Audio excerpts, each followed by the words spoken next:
I have 5 books to chat about today. Hi, my name is Jeanette, and I want to thank you for joining me on the channel Jane Reads. So I am doing what I read so far in the month of July. So I have read 5 books so far. 2 of them have been on my Kindle. I've listened to 2 audiobooks, and I read 1 physically. The first book I finished this month was Countdown by Lynette Eason. I was honored to receive an advance reader copy for this. This is book number... I didn't write it down. I'm pretty sure this is book number 4 of her Extreme Measures series. And this is a romantic suspense set in North Carolina. We are following Raina Price, who is a flight paramedic, and Vince Cavelli, who is a U.S. Marshal. So we met Raina in the other books, the previous books of the series. She is part of the group of girlfriends that the series is following. So we didn't know a lot about her, but a little bit. But I was hooked from the beginning of this book. I loved how Vince and Raina were friends at the very beginning. And you know that Vince has feelings for Raina, but Raina's were friends because of events from her past and secrets she's keeping. But Vince really supported Raina, and I liked how he kind of pushed her, like, trust me, you can trust me with this. And Raina does eventually trust him, and she can't get through what she's going through without leaning on somebody.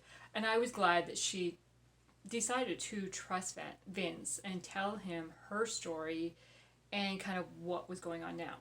So the suspense of this kept me fully intrigued and invested in this story. I do feel like there was one particular character that I didn't really understand.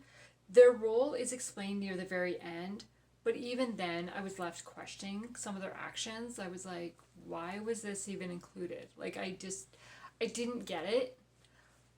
But I finished this book July 3rd, and at this point in time, I can't tell you who that character is. Wow, that's not good. What was it? Like, totally gone. I just remember liking Raina and Vince and the suspense of this, because we have somebody who is after Raina, and we have suspicions of who this person is, but not really sure why. Like, is Raina the person? Like, okay, it's really hard to explain without giving away spoilers, because it is book 4 of a series as well. So that's all I'm going to say. It's very suspense-filled, very faith-filled, and they talk about their faith a lot, and it feels very natural, not forced at all. And I really liked how, like, Vince was kind of pushing Raina to trust him and let him help her, but he wasn't really pushy about it. He said his piece and then let Raina kind of decide what she was going to do. So 2 quotes that I'm going to share from this are: people make choices that have consequences. I'm not even necessarily talking about bad choices. Sometimes good choices have lousy consequences. You do something you think is right and wind up with it coming back to bite you in the end. Then there are the bad choices. Those consequences usually aren't great either.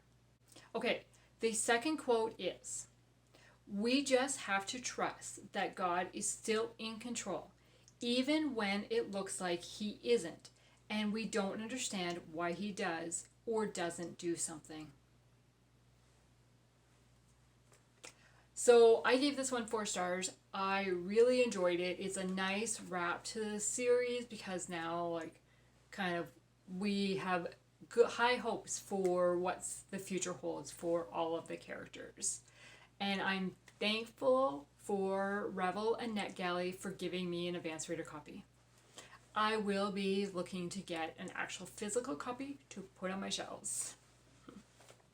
Okay, so then the next book I finished was Murder on the Orient Express by Agatha Christie.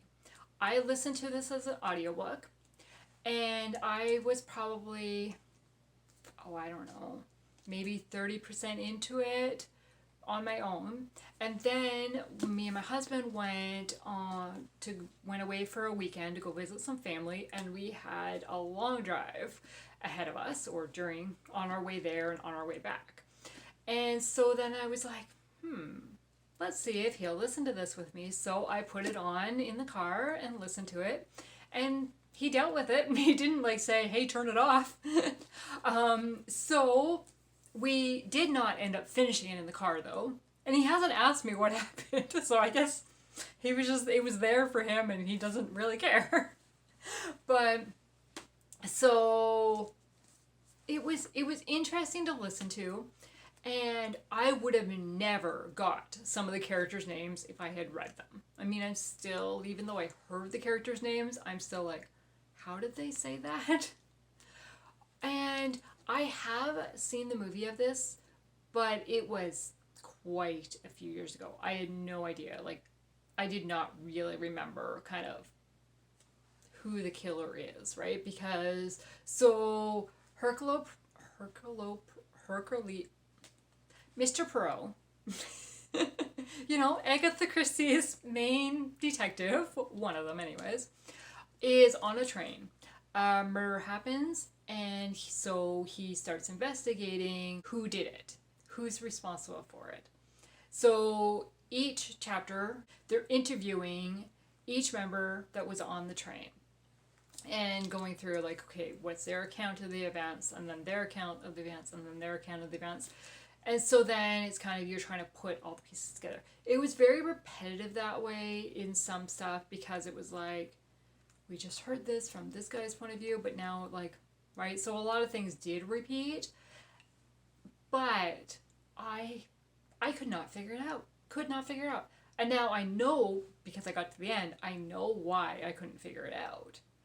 The one thing I did not like about this, I don't like the way it ends. I don't want to say how it ends, but we know who did it. Like, that is revealed at the end. It's not like it left off. But then the way that Poirot just kind of leaves it, and I'm just like, I don't like that. I don't like that. So I did give it 4 stars though, because it did keep me guessing and trying to figure out, how did this happen? Like, who did it? Who's responsible? Is more than one person involved? Or what? Like, because then everything kind of ties together a little bit. Like, the character, turns out the characters have a relationship with another character, but they don't, right? Like, it's really like kind of messed up a little bit and really weaved together in a really good way that really kept me intrigued. So that was book number 2. So then I read When Twilight Breaks by Sarah Sundin. I was really looking forward to this book. I was really excited about this book because I have read 5 other books by Sarah Sundin, and I really enjoy her writing. So this one is set in Munich in 1938, so just the beginning of World War II. And we're following Evelyn Brand and Peter Lang.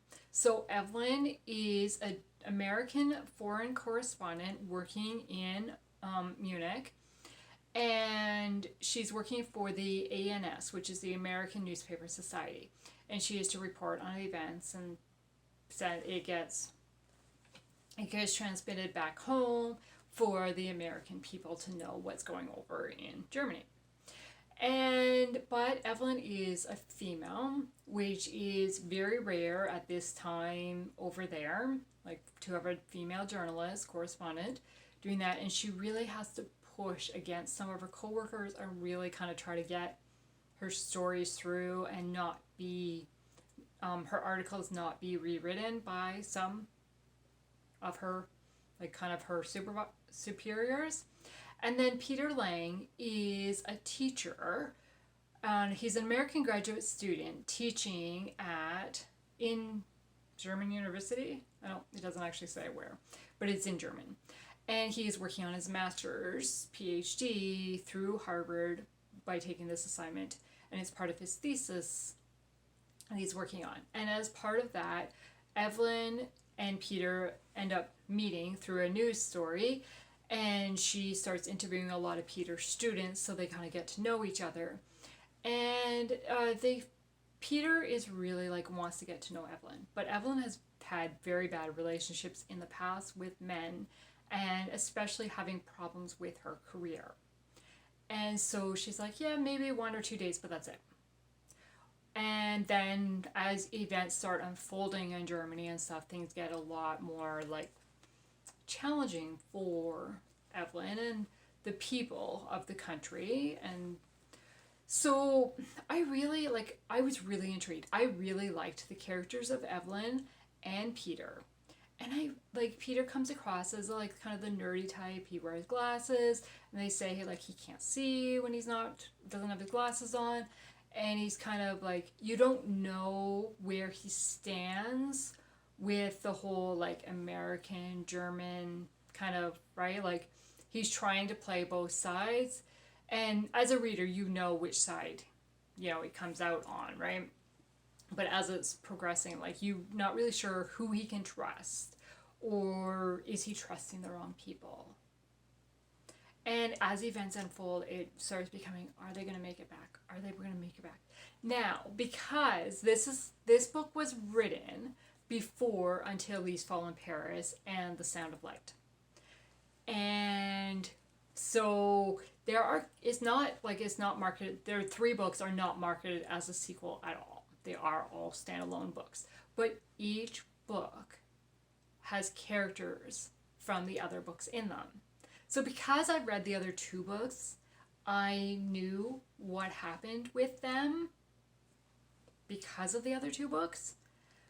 But then there was things in this one that kind of is the intro to characters from those other 2 books that, because I hadn't read this before, I hadn't known them. I didn't know them before I read those ones. So then reading this one and kind of seeing before we meet them in the other ones, I thought that was really cool. I'd see, a character name come up and I'd be like, hey, I know who that is, right?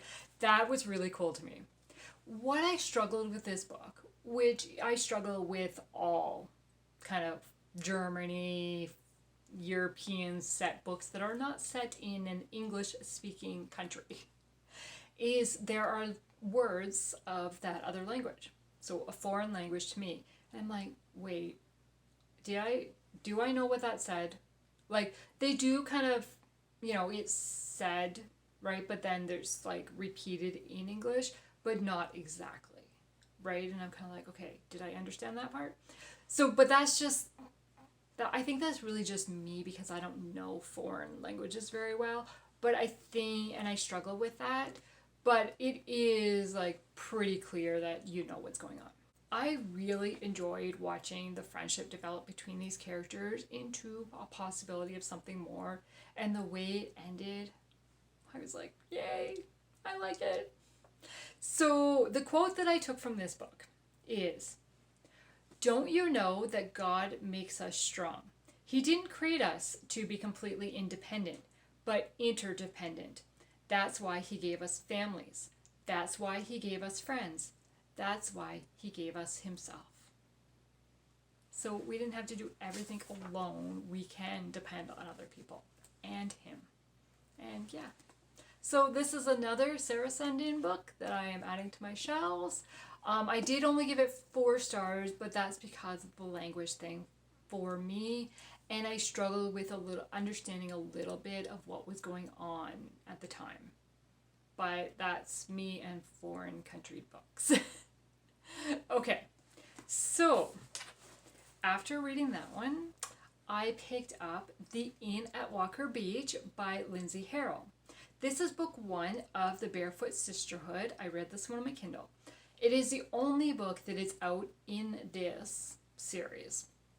It is set in Walker Beach, California. So a nice warm setting. And it features a group of characters coming together and forming a sisterhood. And basically there is one character that invites 5 ladies, I think it's 5 ladies, to come to kind of as an anonymous invite to this meeting that they receive, and they show up there like, oh, I don't know, and it turns out like the inviter wants them to kind of form a group and work on a project together. And these 5 people are all like, they know each other because of the community, but they're not friends or anything. And I really liked that we've got 2 distinct, really maybe 3, but 2 very distinct age groups here. So the 2 main characters that we are following are Jenna and Elise. So Jenna is a single mom at 27 with a 10-year-old child. She was a teen mother. And she struggles with kind of her ability to do things. And she feels like she's always depending on others, especially her sister. And she just feels inadequate. She has not been able to follow her dreams because she ended up dropping out of high school, so she's a GED. Trying to, like, does she provide enough for her son? Her self-esteem is very, very low. Then the other character that we're following is Elise, who is early 60s, being married for 40 years. She raised 6 kids, like 6 at once, so 6 tuplets. And she is going through a challenge in her marriage, but nobody knows about it. And everybody sees her marriage as kind of just like an example of a good marriage, and nobody knows what she's struggling with. And now her kids are grown, and she was being like the primary caregiver for one of her son's kids. And then they start going to school, so now she's like really lost. Like she's lost her self-image, like what she thought she was. And so now she's trying to find herself. And so it was really interesting to follow like 2 distinct age groups of people, right? I really enjoyed that. And I was really rooting for both characters for their self-worth, their self-feelings to improve. And can Elise get through this challenging time, or like kind of restore their marriage and kind of get happiness and find something like kind of her motivation for life, I guess. And then with Jenna, can she follow her dreams and kind of feel like she's contributing to society and not pulling her family down? And I was really, really on board for these 2 characters. And there is romance in this book. A couple of different romances, which was kind of cool to see. And I really enjoyed it. Though one thing that I would have liked to see more of is faith, because in past stories that I've read by this author, they've been inspirational, there've been a lot of faith in them. There wasn't much in this one, a very little bit, but not a lot. And it had a lot about the happiness feeling and contentment in life. That's the word I was looking for earlier. And so I really enjoyed that, though. And I totally would pick up feature books in this series if some would be released. Because like it was really nice to kind of see this Beachside community and people coming together to work on something good. So they're working on this inn to open it up. And the whole purpose of the inn was just amazing, like just a beautiful thought. The one thing I did struggle with this book, so we have the six tuplets, right? So the 6 kids, but not them but everybody in the community seemed to be related somehow to somebody else in the community, because like they were like Baker cousins or the sister-in-law to somebody, and it was like like it's like I needed a family chart to keep everybody straight. Like it was just like, wow. Even a comment is made by one of the characters about how will I ever find, like they're a single character, how will I ever find somebody in the community if I don't leave the community, because he's related to me or they're related to me or they're like, I was like, yeah, that would be challenging. Okay, so I again have two quotes to share from this one. And the first one is, happiness requires being truthful with ourselves and others about what we really want and who we really are. And the second one is, don't be so intent on getting somewhere else or on merely surviving that you lose yourself along the way.